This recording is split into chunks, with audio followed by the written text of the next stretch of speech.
नमः। श्री राधा कृष्णाभ्याम नमः। श्रीमद् भगवद भक्तेभ्यो नमः। ओम नमः परमहंसास्वादित चरण कमल चिन्मकरंदाय भक्तजन मानस निवासाय श्री रामचंद्राय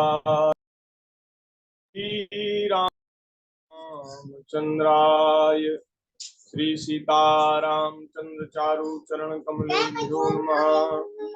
यं प्रव्रजन्तमनुपेतमपेत कृत्यं द्वैपायनो विरह कातर आजुहाव पुत्रेति तन्मयतया तरवो विनेदु स्तं सर्वभूतहृदयं मुनिमानतोऽस्मि।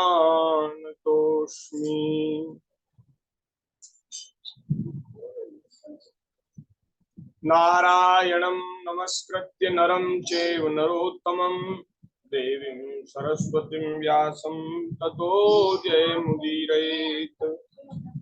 भक्त भक्ति भगवंत गुरु चतुर्नाम वपुएक इनके पद बंदन किए नाशे विघ्न अनेक। चार जुगन में भक्त जे तिनके पद की धूरी सर्वसु सिरधरि राखी हो मेरी जीवन मूरी। वंदौ गुरुपद कंज कृपा सिंधु नर रूप हरि महामोहतम कुंज जासु वचन रवि कर निकर। जय सिया राम जय जय सिया राम जय सिया राम जय जय सिया राम जय सिया राम जय जय सिया राम जय सिया राम जय जय सिया राम जय सिया राम जय जय सिया राम जय सिया राम जय जय सिया राम जय सिया राम जय जय सिया राम जय सिया राम जय जय सिया राम जय सिया राम जय जय सिया राम जय सिया राम जय जय सिया राम जय सिया राम जय जय सिया राम। बोलिए सियावर रामचंद्र भगवान की जय जय। श्री राधा कृष्ण भगवान की जय। श्रीमद् भागवत महापुराण की जय। श्री सुखदेव महाराज की जय। श्री वेदव्यास जी महाराज की जय। श्री परीक्षित जी महाराज की जय। श्री सूत सौनक आदि की ऋषिन की जय। श्री सद्गुरुदेव भगवान की जय। सब संत हरि भक्तन की जय। जय जय श्री राधे जय जय श्री सीताराम। नारायण नारायण नारायण नारायण। भक्त वांछा कल्पतरु भक्त वत्सल शरणागत वत्सल दीन बंधु दया सिंधु असंख्य कल्याण गुणगण निलय अकारण करुणा वरुणालय सच्चिदानंद घन भगवान श्री राधा ब्रजेंद्र नंदन श्री राधा वल्लभ लाल जी की महती कृपा करुणा से हम सभी को मनुष्य जीवन का परम फल सत्संग श्रीमद् भागवत की मंगलमयी कथा के माध्यम से प्राप्त हो रहा है। हम सब बड़े भाग्यशाली हैं और हमारे ऊपर भगवान की बड़ी कृपा है जो ठाकुर जी ने अपना निज जन जानकर हमको सत्संग प्रदान किया है, सत्संग प्रदान कर रहे हैं। श्रीमद् भागवत जी की जो कथा है वो सुखदेव जी महाराज का सत्संग है। भगवान श्री वेद व्यास जी महाराज का सत्संग है। सुखदेव जी महाराज वक्ता हैं, सुना रहे हैं सुखदेव जी, और सुनने वाले हैं श्री परीक्षित जी महाराज। एक तरफ सूत जी महाराज सुना रहे हैं, शौनक आदि ऋषि सुन रहे हैं।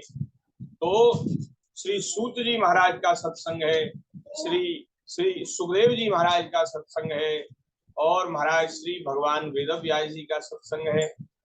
तो इन महापुरुषों का सत्संग हम करें, इनकी वाणी से जो भगवान की कथा और ज्ञान वैराग्य भक्ति की चर्चा जो प्रकट हुई है उसको हम सुनकर कहकर अपने जीवन को धन्य कर रहे हैं, अपने समय को सार्थक कर रहे हैं। बोलिए भक्त वत्सल भगवान की जय। तो श्रीमद् भागवत जी की मंगलमयी कथा, उसमें महात्म्य का वर्णन चल रहा है। विगत कुछ दिनों से श्रीमद् भागवत जी की कथा चल रही है, उसमें हम और आप सब विज्ञान का सदुपयोग करते हुए दूरदर्शन के माध्यम से और आमने सामने बैठकर भगवान की कथा कह रहे हैं, सुन रहे हैं, विज्ञान का सदुपयोग हो रहा है। तो कल गोकर्ण जी महाराज और धुंधकारी के बीच में जो बातचीत हुई थी उसकी चर्चा हमने करी। गोकर्ण जी ने कहा, भैया धुंधकारी, तेरे लिए मैंने तीर्थों में तेरे लिए पिंडदान किया, जलदान किया, श्राद्ध किया, तर्पण किया, और कहां तक कहें गया जी में भी तेरे नाम से श्राद्ध किया। अच्छा, गया जी में श्राद्ध करने की बड़ी भारी महिमा है, लेकिन यहाँ वह धुंधकारी कहता है, महाराज मेरी मुक्ति सैकड़ों गया श्राद्ध करने से भी नहीं होगी। और कहीं कहीं शास्त्रों में, पुराणों में गया श्राद्ध की भी बड़ी महिमा का वर्णन आया है। वहां ऐसा वर्णन आया है कि कोई कैसा भी पापी हो, उसके निमित्त यदि गया जी में श्राद्ध हो जाए विधि पूर्वक तो उसकी मुक्ति हो जाती है। अब यहाँ तो महाराज दोनों शास्त्रों की बात में, पुराण की बात में विरोधाभास हो गया। यहाँ धुंधकारी कहता है मेरा तो कल्याण गया श्राद्ध से नहीं होगा, और पुराणों में यहाँ तक भी वर्णन है कि कोई कैसा भी पापी हो, ब्रह्म हत्यारा हो, कैसा भी पाप करने वाला हो, गया जी में श्राद्ध करने से उसका कल्याण हो जाएगा। तो हमारे पूज्य गुरुदेव भगवान एक बार कृपा करके कह रहे थे, बता रहे थे कि एक बार बड़े विद्वान व्यक्ति और वे हमारे पास आए और उन्होंने ये प्रश्न हमसे पूछा। उन्होंने कहा, महाराज हमने कई संतों से, महापुरुषों से प्रश्न पूछा है, लेकिन हमें कहीं भी संतोष नहीं हुआ। अभी इसका संतोषजनक उत्तर हमें मिला नहीं है। क्या प्रश्न पूछा? यही प्रश्न पूछा कि बोले महाराज पुराणों में गया श्राद्ध की बहुत महिमा का वर्णन है, लेकिन भागवत में धुंधकारी कहता है कि मेरी मुक्ति सैकड़ों गया श्राद्ध करने पर भी नहीं होगी। तो ये जो दोनों विरोधाभास जो बातें हैं, जो दोनों में विरोध है, इसका कारण क्या है? इसका समाधान आप करिए।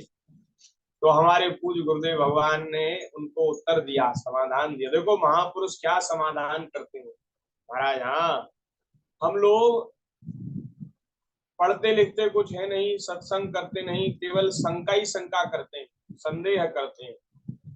भाई संदेह मन में उठना ये कोई बुरी बात नहीं है, संदेह मन में उठते ही है। जब हम भक्ति मार्ग पर, भगवान के मार्ग पर चलते हैं महाराज, तो हम लोगों के मन में सत्संग संदेह उठते हैं, शंकाएं उठती हैं, वो बुरी नहीं है। लेकिन उन संदेहों को, शंकाओं को हम अपने समझकर और संतों के चरणों में बैठकर उनका समाधान प्राप्त करें, ये विधि है। ऐसा नहीं कि हम अपने मन से ही कोई अंतिम निर्णय कर लें और उसी को मान लें कि अब इससे आगे कोई बात ही नहीं है। ऐसा नहीं करना चाहिए। हम तो अज्ञानी मूर्ख जीव हैं, हमारे मन में कोई शास्त्र के प्रति और कोई भी इस परमार्थ पथ में कोई भी शंका उठती है तो जो अनुभवी महात्मा है उनके पास जाकर के पूछना चाहिए, वे इसका समाधान करेंगे। महाराज जी ने कहा कि महाराज पंडित जी, हम आपसे पूछते हैं कि आप किसी को पत्र लिखना चाहते हैं, चिट्ठी लिखना चाहते हैं, तो उसमें महाराज वो पत्र किस प्रकार से उसके पास पहुंचेगा जिसके पास हम भेजना चाहते हैं? तो बोले महाराज उसमें नाम पता एड्रेस लिखना पड़ता है, तो वो चिट्ठी सही पते पर पहुंच जाती है। और महाराज जी बोले अगर नाम पता गलत लिख दिया जाए तो चिट्ठी सही जगह पर पहुंचेगी? बोले नहीं पहुंचेगी। तो ऐसे ही पंडित जी, जो हम यहाँ शास्त्रीय कर्म करते हैं उनका संकल्प करते हैं, संकल्प में नाम गोत्र का उच्चारण करते हैं, नाम गोत्र, पिता का नाम, कहाँ का रहने वाला, उसका सब उच्चारण करते हैं और तब उसको उस फल का अर्पण करते हैं। किसी के प्रति हम क्रिया करें, कुछ कर्म करें, तो उसका नाम गोत्र उच्चारण करके उसको फल समर्पित किया जाता है। अब महाराज धुंधकारी के लिए श्री गोकर्ण जी ने गया जी में श्राद्ध तो किया होगा, जरूर किया है, लेकिन उन्होंने उसका नाम गोत्र जो बोला उसमें त्रुटि हो गई। अब ये बनता तो है आत्मदेव जी का पुत्र, लेकिन आत्मदेव जी का पुत्र थोड़ी है, ये तो धुंधली की सहेली का पुत्र है। उसका क्या नाम, क्या गोत्र, उनको गोकर्ण जी को क्या मालूम? ये बात तो छुपी हुई थी, ये तो रहस्य था, किसी को पता ही नहीं था। और महाराज दूसरी बात यह है कि श्री आत्मदेव जी ने उसको गोद भी नहीं लिया था, वो तो महाराज चोरी से उनका बेटा बन गया था। अब महाराज उसका नाम पता ठिकाना उसका ठीक नहीं है, इसलिए आपने किया होगा तो वो नहीं पहुंचा। तो इसलिए गया जी में श्राद्ध करने पर भी उसका कल्याण नहीं हुआ, मुक्ति नहीं हुई। क्योंकि अगर पता ही गलत होगा तो भैया कैसे चिट्ठी पहुंचेगी सही ठिकाने पे? नहीं पहुंचेगी। तो हमारे पूज्य गुरुदेव भगवान ने समाधान किया, तो वो व्यक्ति बड़े विद्वान थे, वे बड़े प्रसन्न हुए, बोले महाराज जी मैं कई साल से ये बात पूछ रहा हूँ संतों से, आज मुझे ठीक समाधान प्राप्त हुआ है। और ये बात सुन के हमारे मन में भी बड़ी प्रसन्नता हुई, बहुत अच्छा ये समाधान, बहुत अच्छी बात, संतों के पास सब समाधान है। तो गया जी के श्राद्ध करने पर भी मुक्ति नहीं हुई। गोकर्ण जी को बड़ा आश्चर्य हुआ, वे कहने लगे भैया अगर गया में श्राद्ध करने से भी तुम्हारी मुक्ति नहीं हुई तब तो तुम्हारी मुक्ति असंभव है, हो ही नहीं सकती। वो महाराज रोने लग गया, महाराज आप तो निराश कर रहे हैं मुझे आपको सांत्वना देनी चाहिए, आपको थोड़ा धीरज बनाना चाहिए। बोले आपने तो कह दिया तेरा कल्याण ही नहीं होगा। अब बोले मैं कहाँ जाऊं, मैं तो मरा हुआ हूँ, मर भी नहीं सकता, मैं तो पहले ही मर चुका हूँ, मैं मर भी नहीं सकता। बोले महाराज क्या करूं, कहाँ जाऊं, मेरे लिए कुछ तो उपाय करिए, कोई तो उपाय होगा। तो श्री गोकर्ण जी ने कहा अच्छा कोई बात नहीं, हम सवेरे विचार करेंगे। तो रात्रि में उसको भेज दिया और रात्रि में विश्राम के, रात्रि भर सोचते हुए उनको ये बीत गई कि इसका कल्याण कैसे हो।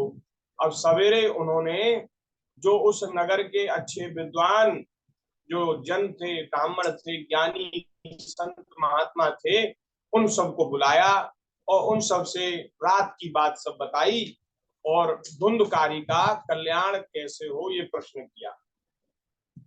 सब लोग, उनके पास कोई समाधान नहीं था, उत्तर नहीं था, कैसे हो, क्या करें, बड़ा महाराज जटिल प्रश्न है। तो किसी ने कहा, बोले महाराज इस प्रश्न का उत्तर तो सूर्य नारायण भगवान देंगे, आप सूर्य भगवान से पूछिए, सूर्य नारायण भगवान से पूछिए।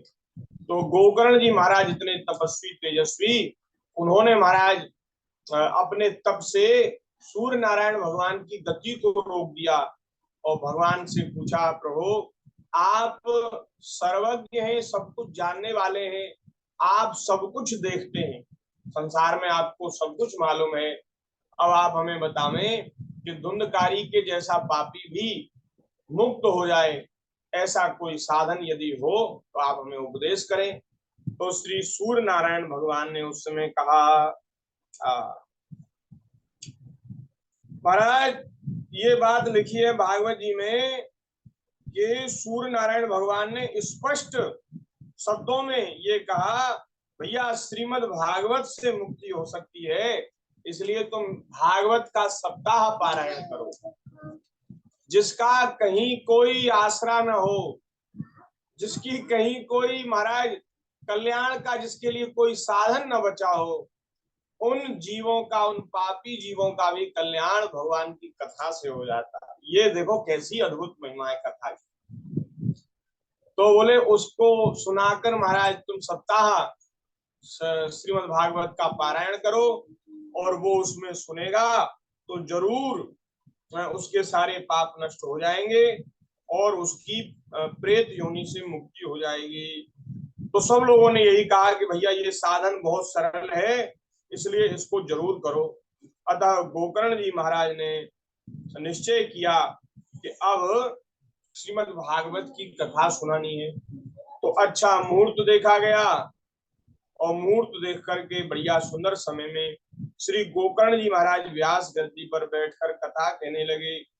तब महाराज वह प्रेत भी, उसको भी पता चल गया कि मेरे लिए पारायण हो रहा है, तो वह भी वहां पहुंच गया और इधर उधर बैठने के लिए स्थान ढूंढने लगा, कहाँ बैठूं कहाँ बैठूं, क्योंकि वायु रूप था।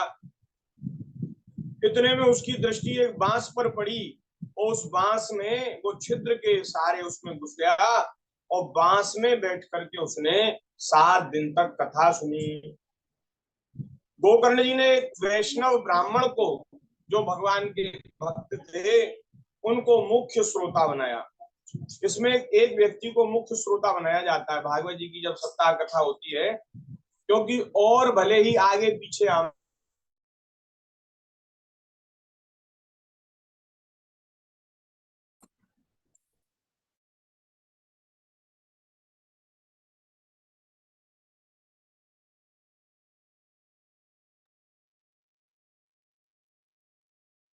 एक भक्त वैष्णव ब्राह्मण थे, उनको मुख्य श्रोता बनाया, और महाराज सुंदर कथा उन्होंने सुनाई। सायकाल जब कथा को विश्राम दिया गया, तब एक बड़ी विचित्र घटना हुई। उस जो बांस में जो धुंधकारी बैठा था, उसकी एक गांठ फट गई, बड़ी जोर का आवाज हुआ, गांठ फट गई। और इसी प्रकार दूसरे दिन सायकाल को दूसरी गांठ, और तीसरे दिन उसी समय तीसरी। तो ये 7 दिनों में वो 7 जो संधि वाला बांस था, उसकी संधियां सब विच्छेद हो गई, नष्ट हो गई, फट गई। और 7वें दिन महाराज जब पूरी कथा हो गई, पूर्ण कथा को विराम दिया गया, उसी समय महाराज वह धुंधकारी प्रेत योनि से मुक्त हो गया, और सुंदर मेघ के समान श्याम शरीर धारण किया हुआ, पीतांबर पहना हुआ, तुलसी की मालाओं से विभूषित देव स्वरूप में वो धुंधकारी महाराज परिवर्तित हो गया, और सुंदर देह धारण करके सबके सामने प्रकट हो गया। बोलिए भक्त वत्सल भगवान की जय। आहा, महाराज ऐसा महाराज उसका स्वरूप था जैसे कोई बड़े देवता हो, बड़े भारी देवता हो। उसने तुरंत अपने भाई गोकर्ण जी को प्रणाम किया और कहा, भैया तुमने मेरे ऊपर बड़ी कृपा की, मुझे प्रेत योनि की यातनाओं से तुमने मुक्त कर दिया। और प्रेत योनि से ही मुक्त नहीं किया, मुझे संसार चक्र से भी मुक्त कर दिया। कहा तो महाराज प्रेत योनि से छूटने की समस्या थी, वो तो प्रेत योनि से छूटना चाहता था, लेकिन भागवत की कथा सुनने से उसकी मुक्ति ही हो गई। उसको दिव्य भगवत देह, भगवान के पार्षदों का देह प्राप्त हुआ, और विमान आया महाराज। विमान में से भगवान के पार्षद, चतुर्भुजधारी भगवान के पार्षद निकले, और पार्षदों ने धुंधकारी से कहा, बोले महाराज अब आपकी मुक्ति हो गई, अब आप इसमें विमान में बैठ करके आप भगवान के धाम चलिए। तो महाराज उस धुंधकारी ने बड़ी सुंदर भागवत जी की महिमा का वर्णन किया। उस समय उसने कुछ प्रवचन किया। उसने कहा, बोले ये जो भागवत की कथा है ये प्रेत पीड़ा का नाश करने वाली है। धन्या भागवती वार्ता प्रेत पीड़ा विनाशिनी सप्ताहोऽपि कथा धन्य कृष्ण लोक फल प्रदाः। और ये सप्ताह पारायण तो महाराज श्री कृष्ण लोक की प्राप्ति कराने वाला है, इसलिए ये सप्ताह कथा भी धन्य है। जब सप्ताह श्रवण का योग लगता है तब सब पाप थर्रा उठते हैं और महाराज सब पाप भाग उठते हैं। और महाराज वे ऐसा विचार करते हैं कि अब यह भागवत की कथा जल्दी ही हमारा अंत कर देगी, इसलिए बचना हो तो इसको छोड़ करके भागो, यहां से भाग जाते हैं। जिस प्रकार आग अग्नि गीली सूखी छोटे बड़ी सभी लकड़ियों को जलाकर भस्म कर देती है, उसी प्रकार सप्ताह श्रवण भगवान की कथा का श्रवण मन वचन और क्रिया के द्वारा कर्म के द्वारा किए हुए नए पुराने छोटे बड़े सभी प्रकार के पापों को भस्म कर देती है। छोटे बड़े कैसे भी पाप हो सारे पाप नष्ट हो जाते। जैसे अग्नि में चाहे बड़ी लकड़ी डाल दो चाहे छोटी लकड़ी डाल दो, सब स्वाहा हो जाता है। ऐसे ये महाराज भगवान की कथा सारे पापों को नष्ट कर देती है। विद्वानों ने देवताओं की सभा में कहा है कि जो लोग इस भारतवर्ष में श्रीमद् भागवत की कथा नहीं सुनते, भागवत की कथा जो नहीं सुनते, बोले उनका तो जीवन व्यर्थ है। किम मोहते रक्षितेन सुपुष्टेन बलीयशा अध्रुवेण शरीरेण सुख शास्त्र कथा बिना। अरे इस अनित्य शरीर को हम बहुत लाड़ प्यार से मोह पूर्वक इसका पालन करते हैं, इसकी देखरेख करते हैं, हष्टपुष्ट बलवान बना लेते हैं। बोले महाराज इतना सब कर लेने पर भी यदि भागवत की कथा नहीं सुनी तो उससे क्या लाभ हुआ। कितना भी सजा लो कितना भी संवार लो, महाराज जब तक भगवान की भक्ति नहीं करोगे आपके शरीर की मन की वाणी की शोभा नहीं होगी। भूषण से सब अंग सजाया और वाणी पे हरि नाम न आया। भूषण से तो खूब सब अंग सजा लिया लेकिन वाणी पर भगवान का नाम नहीं आया। देह धरी रह जाए यहाँ पर, देह तो यही रह जाएगी, देह धरी रह जाए यहाँ पर, फिर भूषण और फिर वस्त्र और आभूषण क्या है। इस शरीर को कितना सजा लो संवार लो, ये नाशवान शरीर एक न एक दिन नष्ट हो जाएगा, महाराज उससे क्या लाभ होगा। अरे अमृत है हरि नाम जगत में, इसे छोड़ विषय विष पीना क्या, हरि नाम नहीं तो जीना क्या, हरि नाम नहीं तो जीना क्या। अमृत है हरि नाम जगत में, अमृत है हरि नाम जगत में, इसे छोड़ विषय विष पीना क्या, हरि नाम नहीं तो जीना क्या, हरि नाम नहीं तो जीना क्या। इसकी पंक्ति है, इस भजन की एक पंक्ति है, वो पंक्ति याद आ गई तो इसलिए हम निवेदन कर रहे हैं।